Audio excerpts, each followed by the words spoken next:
Hello જી, good morning. Welcome to exam today. Friend, આજે છે 20 એપ્રિલ અને 20 એપ્રિલ 2024ના રિલેટિવ કરંટ અફેર્સની ડિસ્કશન આ વિડીયોમાં આપણે કરવાના છે.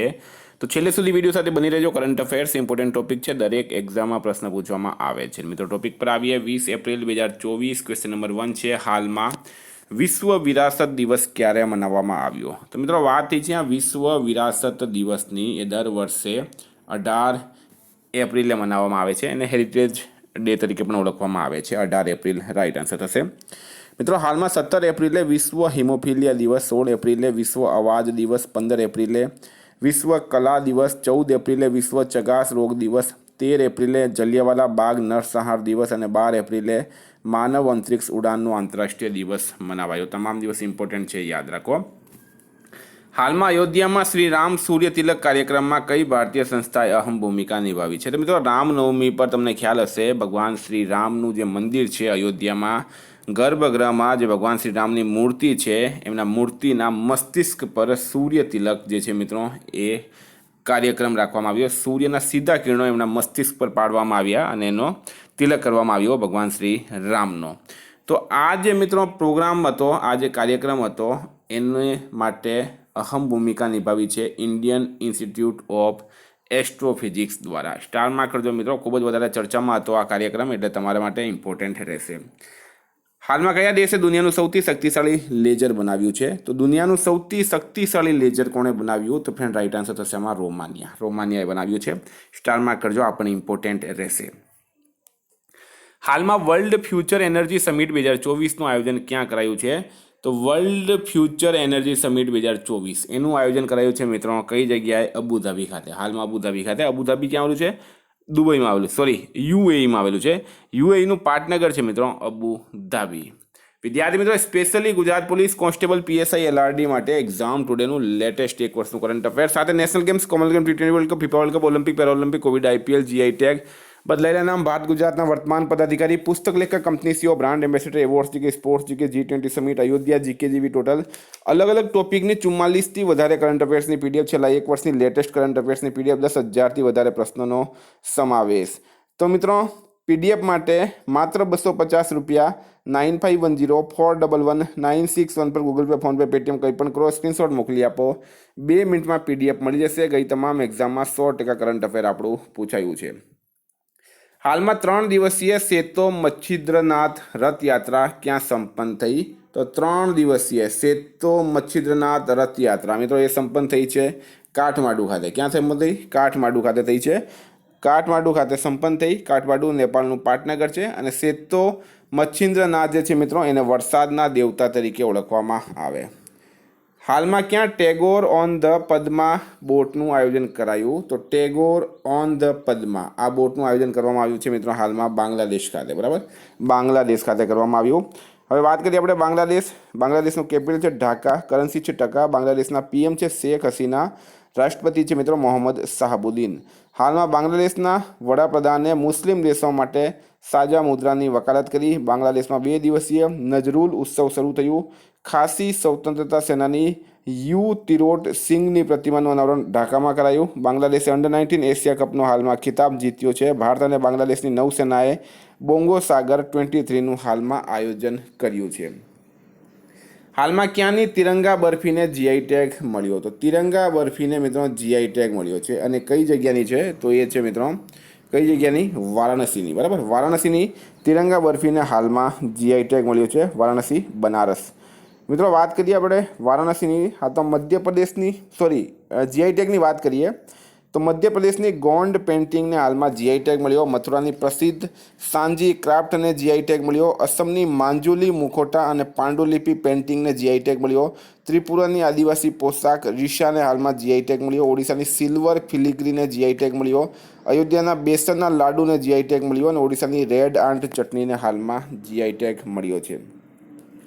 હાલમાં કોને ટાઈમ મેગેઝિનના દુનિયાના 100 સૌથી પ્રભાવશાળી લોકોની લિસ્ટમાં સામેલ કરાયા છે? તો ટાઈમ મેગેઝિનના દુનિયાના 100 સૌથી પ્રભાવશાળી લોકોની લિસ્ટમાં સામેલ કરવામાં આવ્યા છે મિત્રો આલિયા ભટ્ટને. બરાબર, આલિયા ભટ્ટ અને સાક્ષી મલિક અને અજય બંગા. બરાબર, 3 નામ યાદ રાખજો: આલિયા ભટ્ટ, સાક્ષી મલિક, અજય બંગા. આ બધાને ટાઈમ મેગેઝિનના દુનિયાના 100 સૌથી પ્રભાવશાળી લોકોની લિસ્ટમાં સામેલ કરાયા. હાલમાં કોણે જસ્ટ અ મર્સિનરી નામથી પોતાનું સંસ્મરણ લોન્ચ કર્યું છે, બરાબર. સંસ્મરણનું નામ છે જસ્ટ અ મર્સિનરી. સંસ્મરણ લોન્ચ કર્યું છે મિત્રો દુવુરી સુબારાવે. કોણે કર્યું છે? દુવુરી સુબારાવે હાલમાં કર્યું છે. તો મિત્રો હાલમાં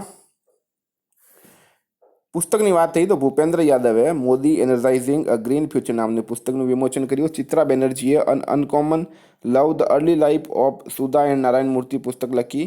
ગોટબાયા રાજપક્ષે ધ કોન્સ્પિરન્સી નામની પુસ્તકનું અનાવરણ કર્યું. ભીમેશ્વર ચલ્લાએ પોતાની પુસ્તક India the road to renaissance a vision and an agenda પુસ્તક લોન્ચ કરી છે.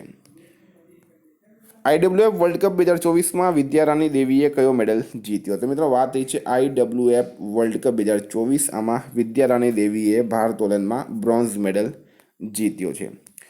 નિશાળમાં ડેરેક અંડરવુડનું નિધન થયું છે. તેઓ કોણ હતા? તો ફ્રેન્ડ ડેરેક અંડરવુડ એમનું હાલમાં નિધન થયું છે. એ બ્રિટનના એટલે કે ઇંગ્લેન્ડના ક્રિકેટર હતા, બરાબર. હાલમાં એમનું નિધન થયું છે મિત્રો. આપણે એમને શ્રદ્ધાંજલિ આપીએ. હાલમાં DRDO દ્વારા સ્થાપિત ભારતીય નૌસેના માટે મૂલ્યાંકન કેન્દ્ર સ્પેસનું ઉદ્ઘાટન ક્યાં કરાયું? તો DRDO એટલે કે defence research and development organisation, એના દ્વારા સ્થાપિત ભારતીય નૌસેના માટે મૂલ્યાંકન કેન્દ્ર સ્પેસ એનું ઉદ્ઘાટન ક્યાં કરાયું છે? તો રાઈટ આન્સર છે મિત્રો આમાં ઇડુકી, કેરળ ખાતે. ઇડુકી ક્યાં આવેલું છે? કેરળમાં આવેલું છે, બરાબર, કેરળ ખાતે. વાત કરીએ આપણે DRDOની.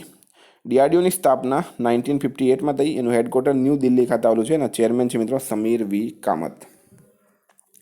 હાલમાં કોણે વિશ્વનો પહેલો મનીનટાઇજીસ વેક્સિન લોન્ચ કર્યો છે? તો વિશ્વનો પહેલો મનીનટાઇજીસ વેક્સિન કોણે લોન્ચ કર્યો છે? રાઈટ આન્સર છે મિત્રો નાઇજીરિયાએ. કોણે કર્યું છે? નાઇજીરિયાએ કર્યો. આ વેક્સિન 5 પ્રકારના રોગ માટે 13 વર્ષથી ઓછા ઉંમરના બાળકોને આપવામાં આવશે. નામ યાદ રાખવાનું છે.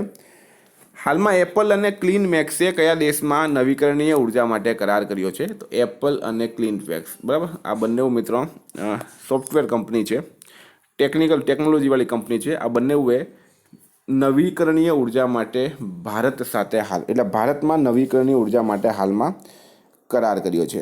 હવે મિત્રો વાત થઈ છે અહીંયા ભારતની.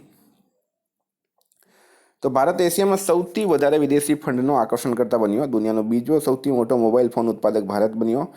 ભારતના વૈજ્ઞાનિકોએ કેળાના છિલકામાંથી ઇકો વુન્ડ ડ્રેસિંગ બનાવ્યું. ભારતની પહેલી મહિલા રોબોટ વ્યોમમિત્ર અંતરિક્ષમાં ઉડાન ભરશે. હેનલે પાસપોર્ટ ઇન્ડેક્સ 2024માં ભારતીય પાસપોર્ટ 85માં સ્થાન પર રહ્યું છે. હાલમાં DRDOએ નિર્ભય ITCM ક્રૂઝ મિસાઇલનું સફળ પરીક્ષણ ક્યાં કર્યું? તો DRDO દ્વારા ITCM એનું પૂરું નામ શું છે મિત્રો? તો ઇન્ડિજિનિયસ ટેકનોલોજી ક્રૂઝ મિસાઇલ, બરાબર. ઇન્ડિજિનિયસ ટેકનોલોજી ક્રૂઝ મિસાઇલનું સફળ પરીક્ષણ ક્યાં કર્યું છે? તો રાઈટ આન્સર છે મિત્રો ઓડિશા ખાતે, બરાબર, ઓડિશા ખાતે. હવે વાત થઈ છે ઓડિશાની. ઓડિશાના CM છે મિત્રો નવીન પટનાયક. ઓડિશાનું કેપિટલ છે ભુવનેશ્વર. હાલમાં કેન્દ્રીય મંત્રી ધર્મેન્દ્ર પ્રધાને ઓડિશાના સંબલપુરમાં ભારતના પહેલા સ્કિલ ઇન્ડિયા સેન્ટરનું ઉદ્ઘાટન કર્યું. ઓડિશા સરકાર સ્વયં યોજના લોન્ચ કરી. ઓડિશામાં ગુપ્તેશ્વર વનને જૈવ વિવિધતા વિરાસત સ્થળ જાહેર કરાયો. ભુવનેશ્વરમાં બારામુંડા ISBTનું નામ ડૉક્ટર ભીમરાવ આંબેડકરના નામ પર રખાયું છે. હાલમાં UNFPA કેટલા વર્ષોમાં ભારતની જનસંખ્યા 2 ગણી થવાનું અનુમાન લગાવ્યું છે? તો પણ UNFPA એટલે કે યુનાઇટેડ નેશન્સ પોપ્યુલેશન ફંડ, બરાબર. યુનાઇટેડ નેશન્સ પોપ્યુલેશન ફંડ દ્વારા એક રિપોર્ટ બહાર પાડવામાં આવી, જેના પ્રમાણે હાલમાં ભારતની જનસંખ્યા છે મિત્રો 144.17 કરોડ, બરાબર. 144.17 કરોડ અને ભારત નંબર 1 પર છે. હવે એને જ એક બીજી રિપોર્ટ બહાર પાડી, જે મુજબ અનુમાનિત 77 વર્ષ પછી ભારતની જનસંખ્યા જે છે આનાથી 2 ગણી થઈ જશે. જનસંખ્યા વિસ્ફોટ થશે મિત્રો. જનસંખ્યા ગરીબીનું મુખ્ય કારણ છે, એ પણ યાદ રાખજો. તો જનસંખ્યા નિયંત્રણ ખૂબ જ જરૂરી છે. હાલમાં ભારતીય સેનાએ ક્યાં ATGM પ્રશિક્ષણ અભ્યાસનું આયોજન કર્યું છે? તો ભારતીય સેના દ્વારા ATGM પ્રશિક્ષણ અભ્યાસનું આયોજન ક્યાં કરાયું? તો રાઈટ આન્સર છે મિત્રો સિક્કિમ ખાતે, બરાબર. સિક્કિમ ખાતે કરાયું છે. એન્ટી ટેન્ક ગાઇડેડ મિસાઇલ ATGMનું પૂરું નામ છે. ATGM પ્રશિક્ષણ અભ્યાસનું આયોજન કરવામાં આવ્યું છે સિક્કિમ ખાતે. વાત કરીએ સિક્કિમની. સિક્કિમના CM છે પ્રેમસિંહ તમાંગ. રાજ્યપાલ છે લક્ષ્મણ આચાર્ય અને કેપિટલ છે મિત્રો ગંગટોક. હાલમાં ભારતીય સેના અને BROએ સિક્કિમમાં બેલી બ્રિજનું ઉદ્ઘાટન કર્યું છે. 209મી ભાનુ જયંતિ સિક્કિમમાં મનાવવામાં આવી. શિકાયત નિવારણ ઇન્ડેક્સમાં સિક્કિમ ટોપ પર રહ્યું. ભૂમચ્ચુ ઉત્સવ સિક્કિમમાં સંપન્ન થયો. સિક્કિમના મુખ્યમંત્રીએ મેરો રૂખ મેરી સંતતિ નામથી એક પહેલ શરૂ કરી. સિક્કિમ સરકારે અમ્મા અને બહિની યોજનાની પહેલ શરૂ કરી છે. વિદ્યાર્થી મિત્રો, આ હતા કરંટ અફેર્સના પ્રશ્નો. વાત કરીએ આપણે રિવિઝન 19/4/2024. વિશ્વ હિમોફિલિયા દિવસ મનાવવામાં આવે 17 એપ્રિલે. એશિયાઈ કુસ્તી ચેમ્પિયનશિપમાં ભારતે 9 મેડલ જીત્યા. આરબીઆઈએ કઈ બેંક એપ્લિકેશન પર પ્રતિબંધ લગાવ્યો છે? તો બીઓબી પર. મિત્રો, આપણે એક્ઝામ ટુડેની એપ્લિકેશન પણ આવી ગઈ છે, જેના પર તમે ગુજરાત, ઇતિહાસ, ભૂગોળ, geography, maths, reasoning, English total તમામ સબ્જેક્ટ્સની ટેસ્ટ આપી શકો. સાથે પીએસઆઈ અને એલઆરડી માટે 100 માર્કના પેપર સેટની પણ ટેસ્ટ આપી શકશો. બરાબર? તો એપ્લિકેશન માટે મિત્રો આ જ વિડીયોની ડિસ્ક્રિપ્શન બોક્સમાં લિંક આપેલી છે, ત્યાં જઈને એપ્લિકેશન ડાઉનલોડ કરો, અથવા તો પ્લે સ્ટોરમાં જઈને પણ તમે એક્ઝામ ટુડે લખશો તો ત્યાંથી પણ એપ્લિકેશન ડાઉનલોડ કરી શકો. નહીં તો આ નંબર પર તમે કોન્ટેક્ટ કરી શકો મિત્રો, 9510411961 પર. ગુજરાતમાં પહેલી એપ્લિકેશન છે આ રીતની, તો અત્યારે ડાઉનલોડ કરો, એનો ફાયદો ઉઠાવો. હાલમાં સ્વદેશી મુદ્દો પર સંયુક્ત રાષ્ટ્ર સ્થાયી મંચના 23મા સત્રનું આયોજન ક્યાં કરાયું? તો ન્યૂયોર્ક ખાતે. ભારતે કયા દેશને 10,000 ટન કાંદા નિર્યાતની મંજૂરી આપી છે? તો શ્રીલંકા. કોને લતા મંગેશકર પુરસ્કારથી સન્માનિત કરાયા? તો અમિતાભ બચ્ચને. હાલમાં કોણે પોતાની પુસ્તક India the road to renaissance a vision and an agenda launch કરી છે? તો ભીમેશ્વર ચલ્લાએ. મિત વસીસ રિયાલિટી રજિસ્ટર કોના દ્વારા લોન્ચ કરવામાં આવ્યું? તો ઈસીઆઈ દ્વારા. કેજી જયનનું નિધન થયું છે, તેઓ સંગીતકાર હતા. હાલમાં કોને વિઝડનના વિશ્વના અગ્રણી ક્રિકેટરના રૂપમાં નામિત કરાયા? તો પેટ કમિન્સ અને નેટ સાયબરબ્રટને. હાલમાં શેખ અહેમદ અબ્દુલ્લા અલ અહમદ અલ સબા ક્યાંના પીએમ બન્યા છે? તો કુવેતના. કયા દેશે 130 કિલોમીટરની મારક ક્ષમતાવાળી એક્સ્ટ્રા માર્ક 2 મિસાઇલનું સફળ પરીક્ષણ કરવાની જાહેરાત કરી? તો ભારત રાઇટ આન્સર છે. હાલમાં કોણે ભારતનો પહેલો સ્થાનીય રૂપથી નિર્મિત ઇલેક્ટ્રિક ડમ્પ ટ્રક લોન્ચ કર્યો? તો શેની ઇન્ડિયાએ. હાલમાં ક્યાંના હાઈકોર્ટે PSA 1978 અંતર્ગત વ્યક્તિની હિરાસત રદ કરી છે? તો જમ્મુ કાશ્મીર. હાલમાં કોણે સ્ટેટિસ્ટિક્સ એન્ડ પ્રોગ્રામ ઇમ્પ્લિમેન્ટેશન મંત્રાલયમાં સચિવ બન્યા? તો સૌરભ ગર્ગ રાઇટ આન્સર છે. હાલમાં ગ્રીનફિલ્ડ નોઈડા ઇન્ટરનેશનલ એરપોર્ટે ફ્યુલ પાઇપલાઇન માટે કોની સાથે કરાર કર્યો? તો BPCL સાથે. ફ્રેન્ડ, હતા રિવિઝનના પ્રશ્નો. ગઈકાલે તમને પ્રશ્ન પૂછાયો, હાલમાં હાઇબ્રિડ પિચ ટેકનિકનો ઉપયોગ કરવાવાળો ભારતનો પહેલો સ્ટેડિયમ કયો બન્યો છે? ધર્મશાળા રાઇટ આન્સર હતું. આજનો પ્રશ્ન છે, હાલમાં ચર્ચામાં રહેલ પિરોટન ટાપુ ગુજરાતમાં ક્યાં આવેલ છે? એના જવાબ તમારે કમેન્ટ બોક્સમાં જણાવવાનું. ફ્રેન્ડ, વોટ્સઅપ અને ટેલિગ્રામની લિંક ડિસ્ક્રિપ્શન બોક્સમાં આપેલી છે. PDF માટે 9510411961 પર કોન્ટેક્ટ કરો. Thank you. ફરી મળીશું આ વિડીયો સાથે. જય હિન્દ.